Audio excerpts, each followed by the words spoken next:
સાથે હું છું હિના।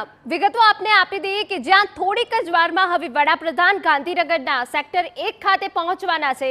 આપને જણાવી દઈએ કે અમદાવાદથી ગાંધીનગર વચ્ચે હવે મેટ્રો ટ્રેન દોડશે। જી હા, થોડીક જ મિનિટોમાં ગાંધીનગરે મળશે મેટ્રોની ભેટ। મેટ્રો રેલ પ્રોજેક્ટ ફેઝ 2 નું પીએમ મોદી ઉદ્ઘાટન કરશે થોડીક જ વારમાં। આપને જણાવી દઈએ કે 20.8 કિલોમીટર લંબાઈ ધરાવતા કોરિડોરને ખુલ્લો મૂકવામાં આવશે। મોટેરાથી મહાત્મા મંદિર સુધી અવરજવર કરવામાં આવશે। પીએમ મોદી સેક્ટર 1 થી ગિફ્ટ સુધી મેટ્રોમાં સફર કરશે તેવી પણ વિગતો છે। મોટેરાથી ગાંધીનગર માટે સવારે 8 થી સાંજના 6:30 સુધી મેટ્રો મળશે, જ્યારે સેક્ટર 1 થી મોટેરા માટે સવારે 7:15 થી સાંજના 7:15 સુધી મેટ્રો દોડશે। આ સિવાય જીએનએલયુ થી મેટ્રો સુધી સવારે 8:15 થી સાંજે 6:30 સુધી મેટ્રો દોડશે।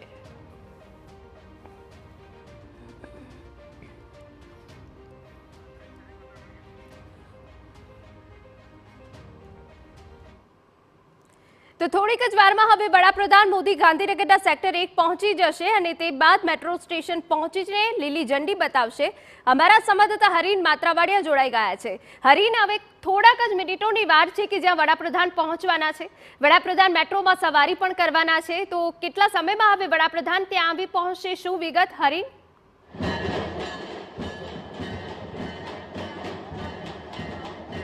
થોડી જ મિનિટોની અંદર વડાપ્રધાન છે તે સેક્ટર 1 મેટ્રો સ્ટેશન ખાતે પહોંચવાનો આપણે પહેલા દ્રશ્યો બતાવી દઈશ કે જે રીતે તૈયારીઓ છે તે સંપૂર્ણ થઈ ચૂકી છે। ખાસ કરીને સીએમ ભૂપેન્દ્ર પટેલ છે તેઓ પણ આવી ચૂક્યા છે।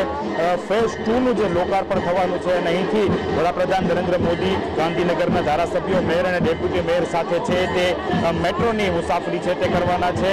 ફેઝ 1 નું ઓપનિંગ થયા બાદ જે રીતે કામ ચાલુ હતું ને ફેઝ 2 છે તે અમદાવાદથી જ હવે સેક્ટર 1 સુધી છે તે દોડવાની છે અને અનેક લોકોને ફાયદો થવાનો છે। મહત્વનું છે કે જે રીતે ફેઝ 2 માં મોટેરાથી જે સેક્ટર 1 સુધીનો 20 કિલોમીટર છે ત્યાં આ રૂટ ઉપર છે મેટ્રો દોડવાની છે। વર્ષ 2021માં છે આ ફેઝ 2 નું કામ છે તે શરૂ થયું હતું અને અત્યારે સેક્ટર 1 સુધી છે તેનું કામ પૂર્ણ થતા આજે તેનું હવે લોકાર્પણ કરવાનું છે।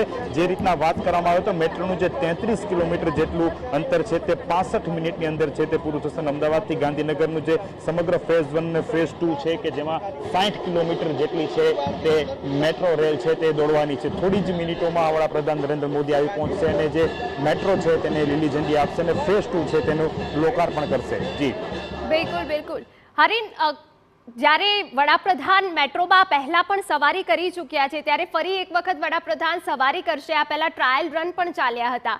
ગાંધીનગર વાસીઓને ખૂબ મોટી ભેટ મળવા જઈ રહી છે, કેમ કે ટ્રાફિકની પણ એટલી જ સમસ્યા છે જે હવે હળવી થશે।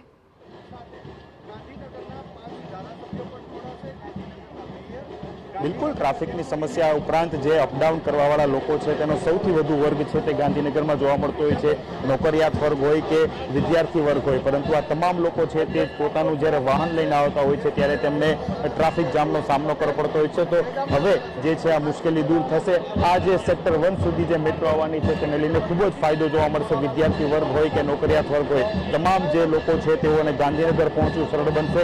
બીજી વાત એ છે કે જે મેક્સિમમ ભાડું છે ગાંધીનગર અમદાવાદ વચ્ચેનું તે 35 રૂપિયા રાખવામાં આવ્યું છે, એટલે કે મેક્સિમમ સૌથી વધુમાં વધુ જે છેલ્લા સ્ટેશનનું ભાડું હોય છે તે 35 રૂપિયા સુધીનું છે, એટલે કે એ રીતે પણ લોકોને એક ફાયદો થવાનો છે। એટલે ઓવરઓલ જોવા જઈએ તો જે અમદાવાદની જે એપીએમસી છે ત્યાંથી મેટ્રોડા સ્ટેશન અને ત્યાંથી જે છે સેક્ટર 1 ની જે મેટ્રો છે અને તેનું જે 20 કિલોમીટરનું અંતર છે તે અંદાજે આપ 60 થી 65 મિનિટમાં પૂર્ણ કરી શકશો। અને સૌથી વધુ ફાયદો વિદ્યાર્થી અને નોકરિયાત વર્ગ જે અપડાઉન કરતો હોય છે તેમને લાંબો ટ્રાફિકનો સામનો કરવો પડતો હોય છે, તેને સૌથી વધુ ફાયદો છે આ મેટ્રોથી થવાનો છે। જી બિલકુલ હરીન, વધુ વિગત અમે આપની પાસેથી લેતા રહીશું। તો આપને જણાવી દઈએ ખૂબ મોટી ભેટ આ ગાંધીનગર વાસીઓને મળવા જઈ રહી છે।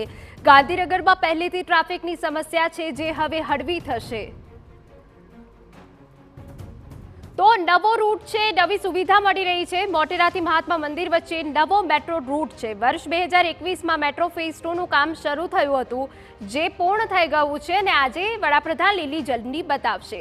ફેઝ 2 પર ટ્રાયલ ફેબ્રુઆરી મહિનામાં કરાયું હતું। ફેઝ 2 નો કુલ મેટ્રો રૂટ 28.24 કિલોમીટરનો છે। જી હા, 22.84 કિલોમીટર મોટેરાથી મહાત્મા મંદિર કોરિડોર સુધીનો છે, જ્યારે કે 5.42 કિલોમીટર GNLU અને ગિફ્ટ સિટી કોરિડોરનો છે. મોટેરાથી મહાત્મા મંદિર વચ્ચે કુલ 20 સ્ટેશન રાખવામાં આવ્યા છે. આજે નવી સુવિધાની અમે વાત કરી રહ્યા છે, મેટ્રોની વાત કરી રહ્યા છે, અને GNLU અને ગિફ્ટ સિટીના 2 સ્ટેશન હશે. નર્મદા કેનાલ પર 300 મીટરનો કેબલ બ્રિજ પણ છે, અને હવે નાગરિકોની મુશ્કેલીઓનો અંત આવશે. અને સમય પણ અમે આપને જણાવી દઈએ, સેક્ટર 1 થી મોટેરા સ્ટેડિયમ 35 મિનિટમાં હવે પહોંચાશે. ખૂબ સરળતાથી પહોંચી શકાશે.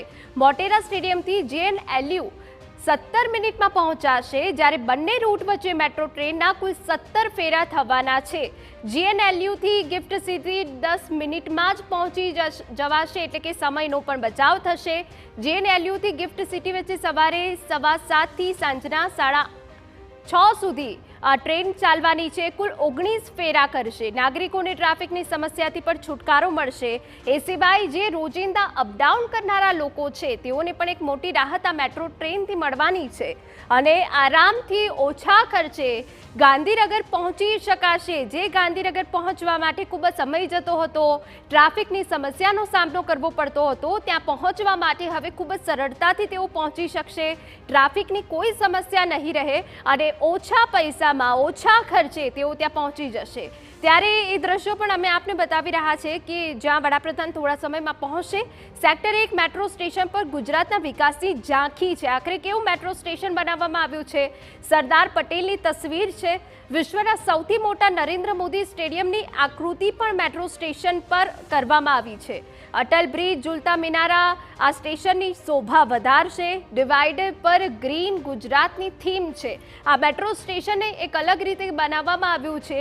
લીલા ફૂલ છોડ સ્વચ્છતા આકર્ષણ જમાવશે. અને જે ગુજરાતના વિકાસની ઝાંખી છે, અત્યાર સુધી ગુજરાતે કયા વિકાસ કર્યા છે, સાથે સ્ટેચ્યુ ઓફ યુનિટી અને સરદાર પટેલની પ્રતિમા પણ જોવા મળશે. કેટલો ખાસ કેબલ સ્ટેડ બ્રિજ છે. તો નર્મદા કેનાલ અને સાબરમતી બ્રિજનું નિર્માણ છે, તેના પર કેનાલ પર એક્સ્ટ્રા ડોઝડ કેબલ સ્ટેડ બ્રિજનું નિર્માણ છે. કેબલ સ્ટેડ બ્રિજમાં 145 મીટરનો સેન્ટ્રલ સ્પાન છે.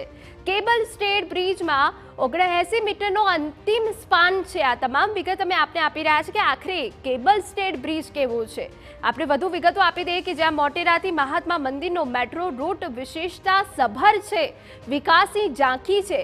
નર્મદા કેનાલ અને સાબરમતી પર બ્રિજનું નિર્માણ કરવામાં આવ્યું છે, અને એક્સ્ટ્રા ડોઝડ કેબલ સ્ટેડ બ્રિજનું આ નિર્માણ કરાયું છે. 145 મીટરનો સેન્ટ્રલ સ્પાન આ બ્રિજમાં આવેલો છે, અને એ સિવાય 79 મીટરનો અંતિમ સ્પાન પણ છે. તો નવા રૂટમાં કયા સ્ટેશન છે? કોટેશ્વર રોડ છે, એ સિવાય તપોવન સર્કલ છે, નર્મદા કેનાલ, કોબા સર્કલ અને જૂનું કોબા ગામ, GNLU PDU એ પણ તેને આવરી લેવામાં આવશે. ગિફ્ટ સિટી, રાયસર, રાંદેસણ આ તમામ જે નવા રૂટ છે તે આવશે. ધોળાકુવા સર્કલ, ઇન્ફોસિટી અને સેક્ટર 1 આ તમામ રૂટ પરથી મેટ્રો ટ્રેન પસાર થવાની છે. સેક્ટર 10 એ સચિવાલય અક્ષરધામને પણ આવરી લેવામાં આવ્યું છે. જૂનું સચિવાલય, સેક્ટર 16 અને 24 અને મહાત્મા મંદિર આ નવા રૂટ છે, અને તેના ઉપર સ્ટેશન બનાવવામાં આવ્યા છે, અને જેનાથી હવે નાગરિકોને ખૂબ જ સરળતા રહેવાની છે મુસાફરી કરવા માટે.